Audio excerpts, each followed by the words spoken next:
Thank you so much. And may I also invite to this stage my esteemed panelists, so starting with Marielle van der Pol, Quantum Leader at Roche, Noam Zake, Managing Director of Europe for IonQ, Esperanza Cuenca, Head of Strategy and Outreach, Multiverse Computing, Ilana Wisby, Chief Executive of Oxford Quantum Circuits, Ilana, and hopefully somewhere on screen also, Cher Iaconi, Senior Quantum Computing Researcher at Volkswagen.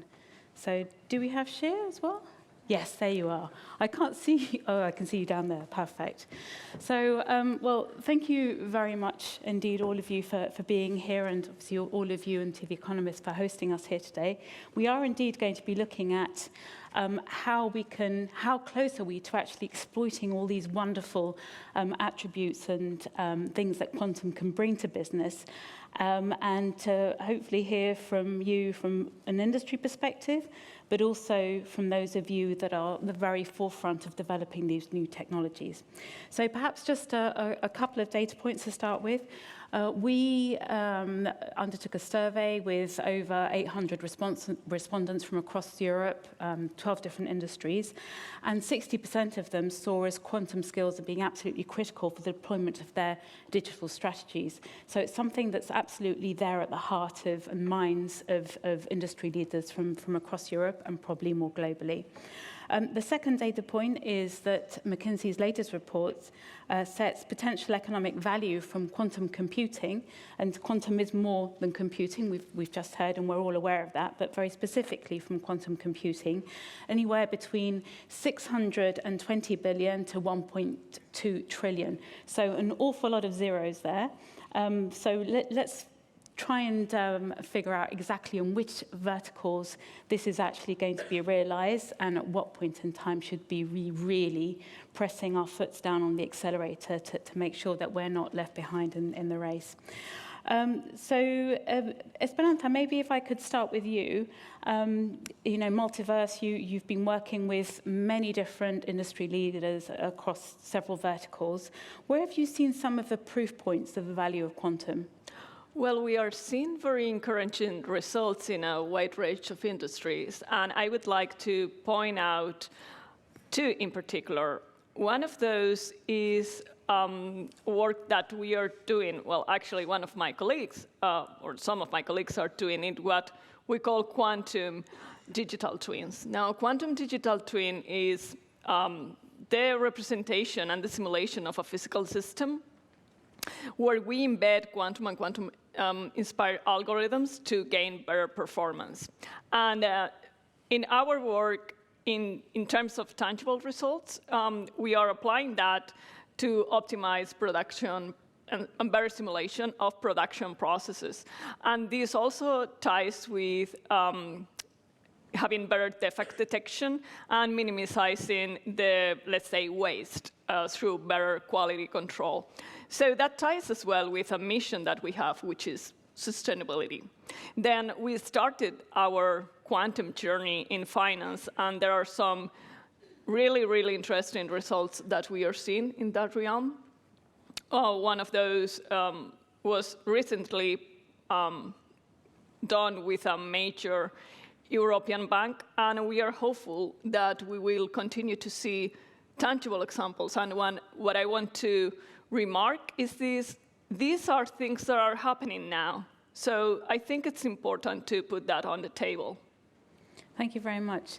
Ilana, perhaps you have a different perspective, or you can corroborate Esperanza's experiences there. Yeah, I think so. I think it's really important to highlight as well that when we talk about what are these proof points, how that changes with time. I think over the last 18 months, we've seen really rapid increase in quantum capabilities. So typically, it's still got a long way to go, but if we look at quantum kind of readiness, when we look at the market, we see kind of quantum advanced as around 4%. So 4% of our customers today have quantum algorithm experts and can literally, they don't care about needing support for onboarding. They're great for us. We can just spin up a QPU, pass it across, and they can run an algorithm, which is fantastic. But that's a small segment of the market at 4%. Most are the early majority, so around 71% off the top of my head sit there.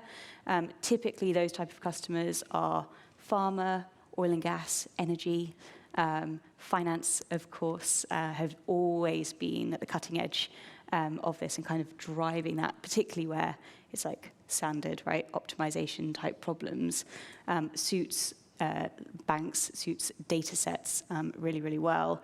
And then you do have those kind of 26%, I think, off the top of my head. Does that math work? Who knows?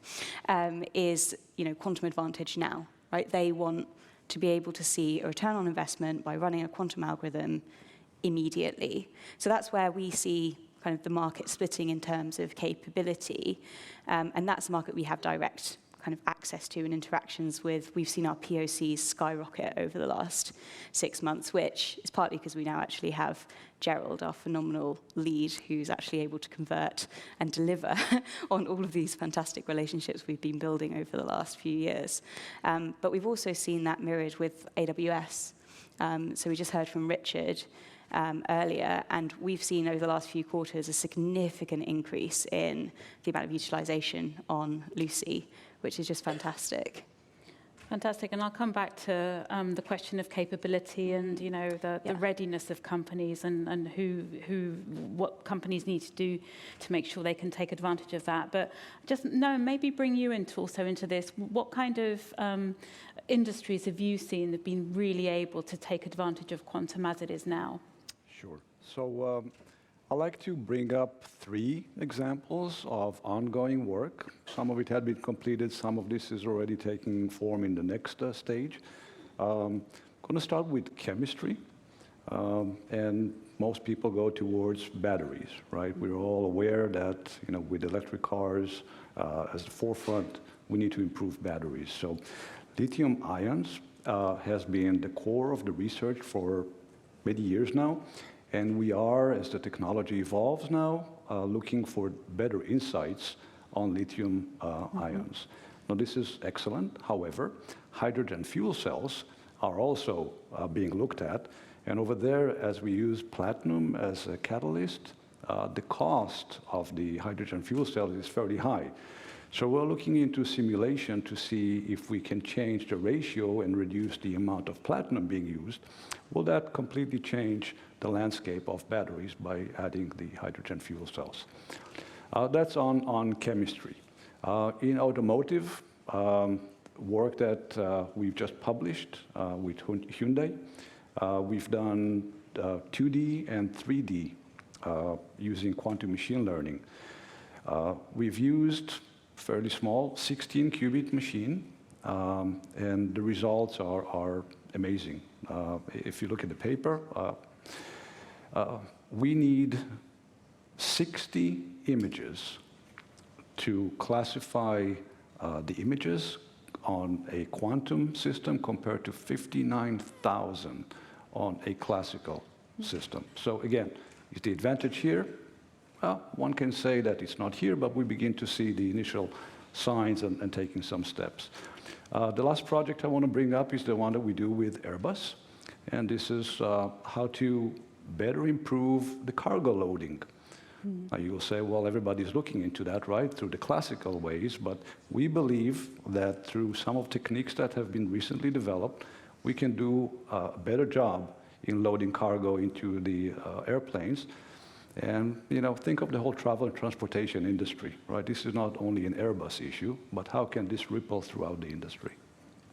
Thank you, Noam. And indeed, Esperanza also brought up the issue of sustainability, and I think that with the example you gave there of the hydrogen cells, fuel cells, in fact, that was something that Jack Hidary, I don't know if you were here at the beginning of today's event, but he also made a reference to that. So there seems to be a lot of convergence there, not just in terms of the technological capabilities, but also the impact on wider societal issues such as, climate change and sustainability. So, Marielle, let me bring you into the conversation. You're actively investing in quantum technologies. What problems are currently complex enough and big enough for you to warrant that investment? Yeah, right. So in general, in biotech, right, the complex medicine, it takes by average like a life cycle of 15 years to actually identify the molecule and then bring it to market. That also means like we have patients waiting for solutions for such a long time. So everything we actually can do to speed up that process is super important. And we do see in some cases, right, where we need that computational speed up. We are on the borders of classical computing actually for finding solutions for some of the calculations we want to do there. And specifically when we talked with our domain experts in the field, and I'm talking then really about the R&D side of drug development, so finding that needle in the haystack, that one molecule which will make it in a medicine. We actually see there is, of course, chemistry simulation, but also protein folding, and of course QML, quantum machine learning, which could also be applicable, of course, for several kind of problems. And if you also translate that back to the pharma life cycle, in general, it's really about how can we speed up the identification of molecules. And the other side, that's more late stage, we call that the clinical trials, right? How could we do that more efficient or optimal? Thank you. Sheer, welcome, and sorry you couldn't be with us here today. But just to bring you also into the conversation at this point, what commercial advantages do you expect quantum computing to bring to your organization, well, to your sector, firstly, and secondly, to your organization? Yeah, first of all, thanks for having me virtually. Unfortunately, I couldn't attend in person this year.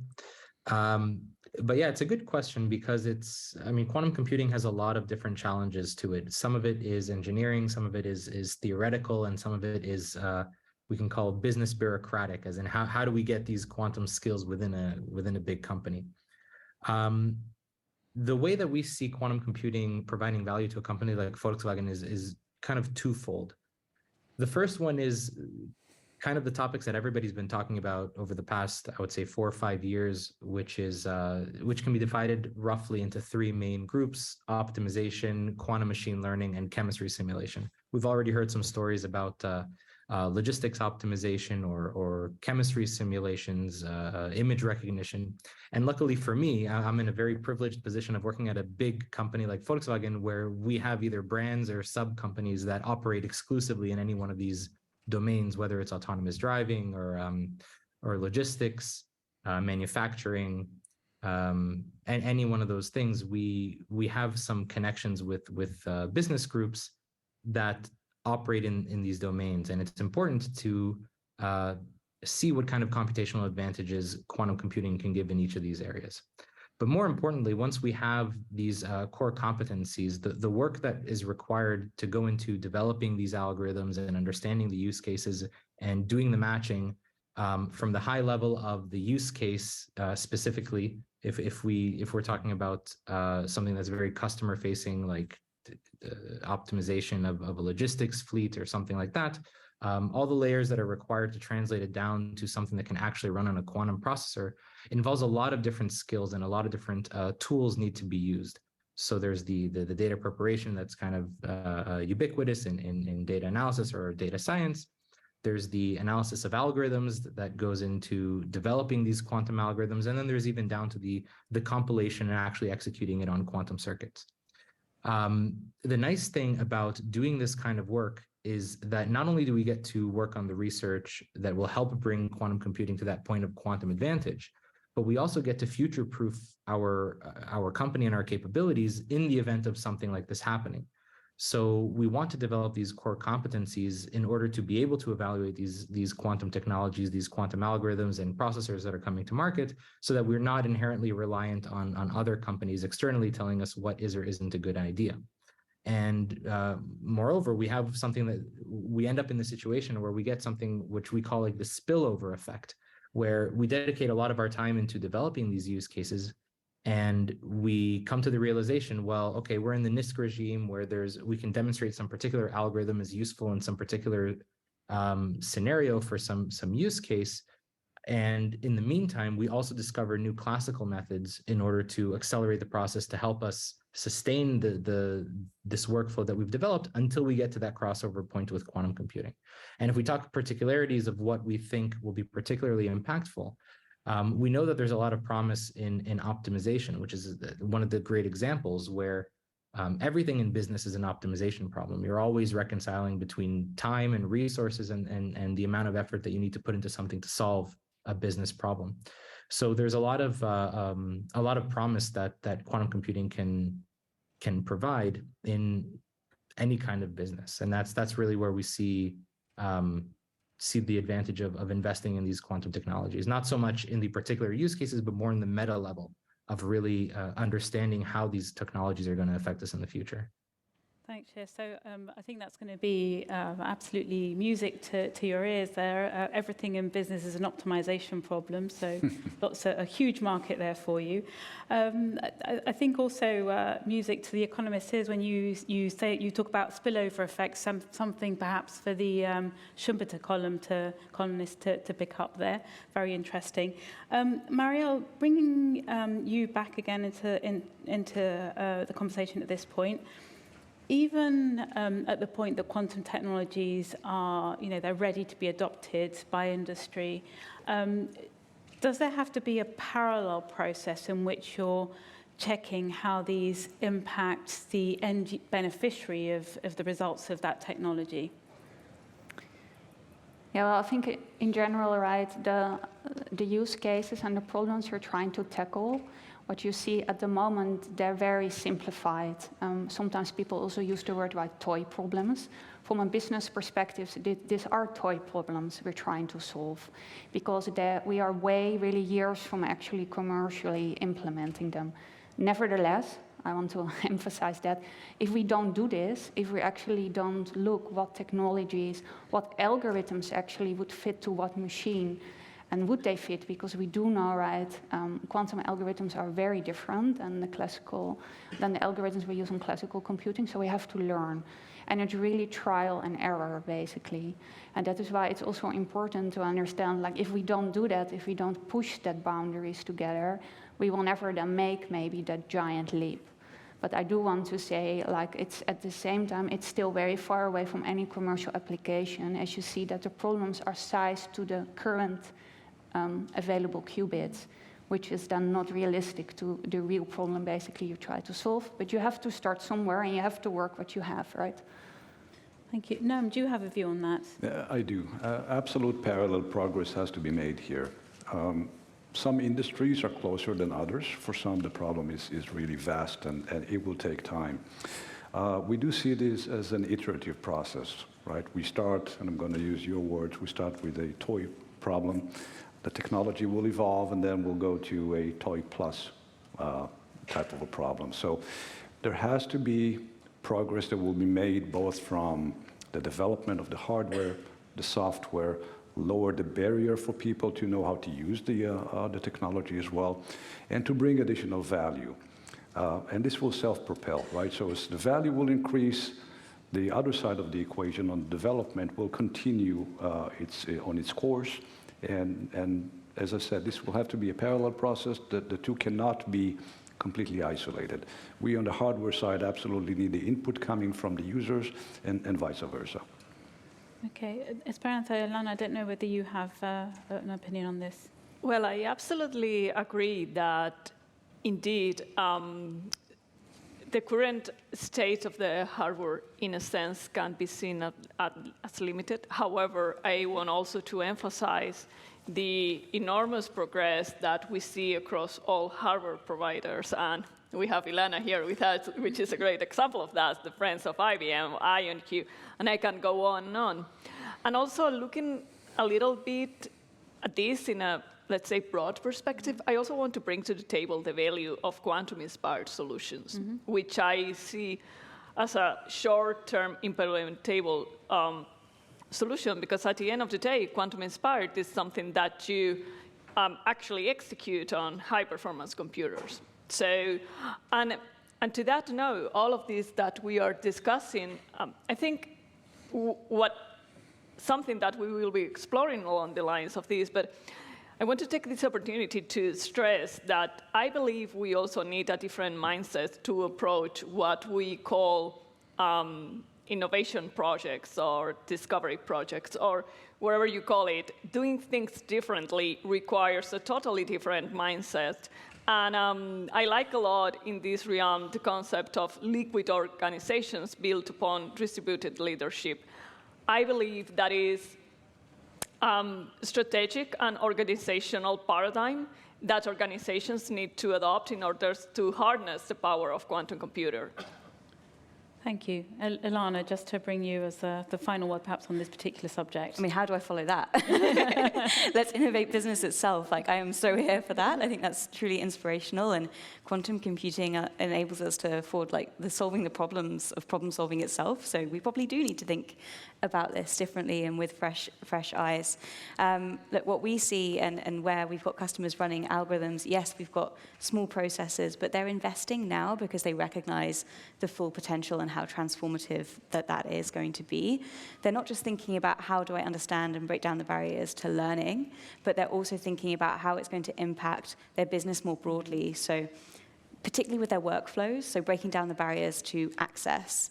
And it isn't going to be quantum in isolation on its own. It is going to be hybrid. We're building the future of compute that's going to be integrated with high-performance compute. So really thinking about how, from my existing workflow, where does quantum fit in, and how do I make sure that today I'm already introducing quantum in a scalable manner that enables me to access it as and when I need it in a seamless type manner and is secure, right? All of this has to be underpinned by data security.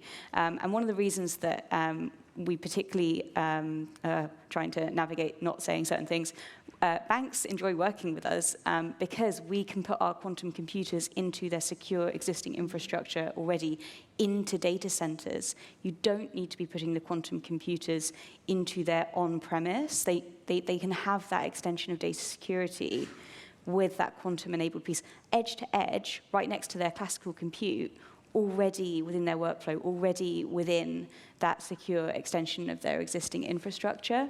So many people that are maybe on the algorithms level aren't necessarily going and thinking about what talking to their CIO about what data center am I in, but ask that question. What data center am I in? How am I going to make sure that the information that I'm running, and I'm not limited in terms of the data that is operating, or I'm running, or I'm opening my organization up to risk by running quantum algorithms in a way that isn't necessarily secure today. So I think that's a huge piece of this as well, is breaking down the barrier to access as well as breaking down the barrier to learning. And that's really what our mission is trying to do, and to do it in a business innovative way as well. Well, thank you. That's quite a nice introduction to my next question, which is, Sharon, Marielle, currently quantum actually sits in your R&D company functions. When do you expect it to move into your sales departments? When do you expect to be able to brief your sales teams that you've got these marvelous capabilities and you can transfer the benefit of these capabilities onto your customers, to your broader stakeholder groupings? Marielle, maybe. Would you like me to start? Yeah. Well, I think specifically for pharma, right, we always have the patient in mind. And you maybe all know somebody who is either you had it yourself, or your family or your friends maybe were affected, for example, by cancer, right, oncology. And I think one thing we always want to prevent, right, that we don't want to give patients false hope. This is why I think specifically maybe for the pharma, we are maybe a little more conservative, also adopting or bringing things very quickly, where we, in operations, we're communicating about that, as you don't want to give patients false hope that this will be now kind of the next solution. And you all know how that feels, right? And how deep this can affect people's lives. So I think that is maybe different for industry, where I think also this topic is about, right off the panel, there are different mileages, there are probably different adoption speeds, depending on the problems you try to solve in your industry, and also kind of what the end effect would be. Specifically with that, of course, pharma is very heavily regulated, so you have all kind of things where you need to think of. So, Shir, same question to you, and also you're in a heavily regulated industry, particularly if you think about the future and autonomous vehicles, that there are going to be very many constraints on how you're able to implement certain technologies and certification processes that those technologies will have to go through. So from your perspective, when do you think you're going to be ready to pass on these new proof points onto your sales team? Well, a lot of the regulations and the constraints that you've mentioned, a lot of them are actually self-imposed. So internally, we have a lot of procedures and checks in place to ensure that whatever it is that Volkswagen is producing or however we enter the market, everything is done in the most reliable way possible from a bunch of different aspects. So integrating some kind of novel technology like quantum computing, which is a complete unknown, an unknown quantity for the highest level of management, is inherently going to involve some trial period, let's call it.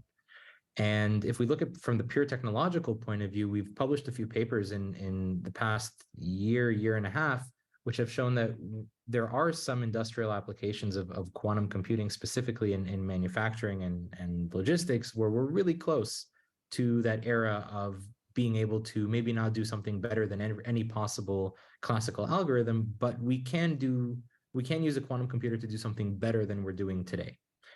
And that's already, I mean, it's pretty cool to get to that point already in the short lifespan of quantum computers. But as I said earlier, everything in everything in business is an optimization problem. And the one thing that I didn't mention is cost. So the question is, how cost effective is it going to be to integrate these quantum solutions, even if they're doing better than what we're doing classically? And that's kind of the open-ended question where we're not really sure. We're hoping that the cost measures will match the technological performance, and we'll be able to do it maybe in the next 3 to 5 years. That's our current best hope. And that's why we're continuing to work on both the research side and the implementation side of things. Thank you. So, Ilana, now, beyond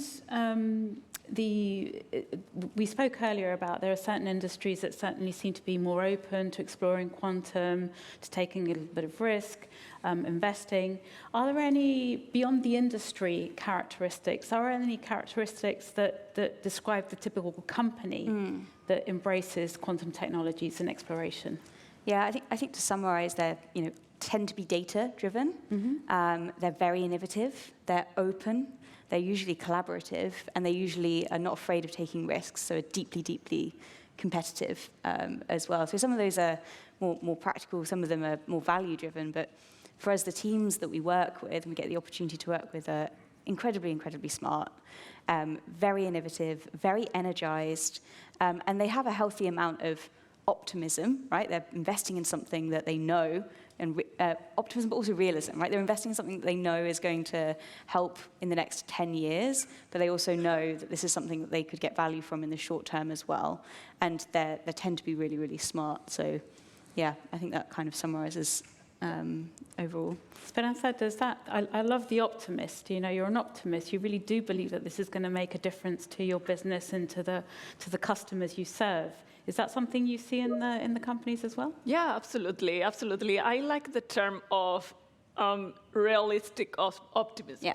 I like that term, so or pragmatic optimism, right? And I think Ilana has done a brilliant job describing the characteristic that I see in organizations as well. And again, to my point before, those are liquid organizations, and those are based on distributed leadership. So what I see is what Ileana was mentioning. Yeah, I see a lot of collaboration, a lot of competition, a lot of ecosystem building, a certain, let's say, even obsession with data, but they do that without being slaves to data.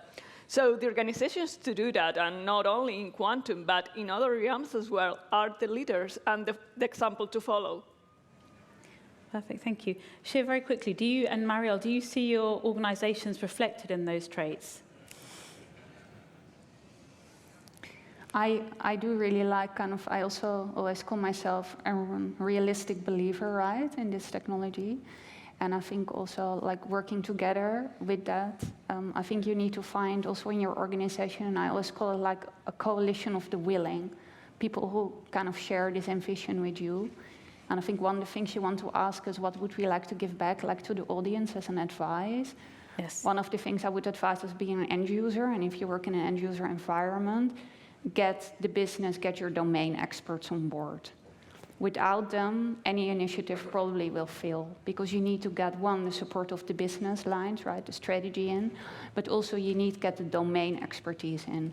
Without real domain expertise, it will be very difficult to actually identify the right use case for your business where quantum potentially can make the difference. And it's almost an art to actually find that specific use case for your industry where quantum technology really can give that experimental speed up. It's not a one-size-fits-all technology. Thank you, Marielle. And indeed, you preempted me there. I asked the panelists to come with one piece of advice for industry leaders as to what they should prioritize or what you should prioritize in 2023, even though we're already like in month 5. But anyway, you've got 6 months, 7 months to implement these words of wisdom. So, Ilana, what would be your piece of advice? I mean, invest now. Not just, I think, in internal capabilities, which is certainly really important, but in your data infrastructure, and make sure that you're investing in breaking down those barriers, investing in that full workflow, and understanding how quantum is going to be a bigger part of your business, fully integrated in a seamless way. Esperanza? Definitely. What I would say, if not already, start now and start building a quantum business case. And this means map what you expect to get from quantum to your P&L, and then start devising initiatives and implementing them, and do that fast. No. I wanted to say the obvious, which is be decisive. There will be few, if any, fast followers, and go and seize the IP.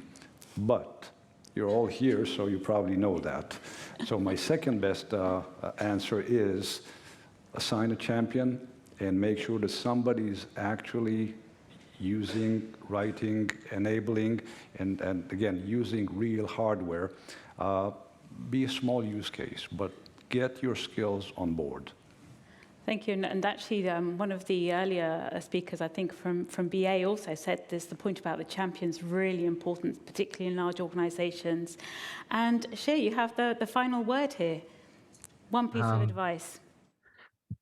Then I'll try to be a little tongue-in-cheek, and I'll say that creativity to me is one of the most important aspects of quantum computing, because there's so much unknown and there's so much good research left to do that it's not always obvious exactly how quantum computing can contribute to all the different verticals, all the different industries, the different use cases, the algorithms, the hardware.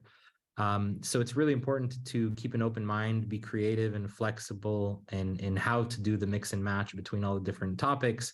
And also equally important is to have fun, because if you're not enjoying it, then what's the point? I mean, it's an exciting time in quantum technologies, and go with it, have fun. Thank you. So 2 key words are optimism and creativity. Who knew? Thank you so much to the panelists, Marielle, Shea, Noam, Esperanza, and Ilana. Thank you. Thank you.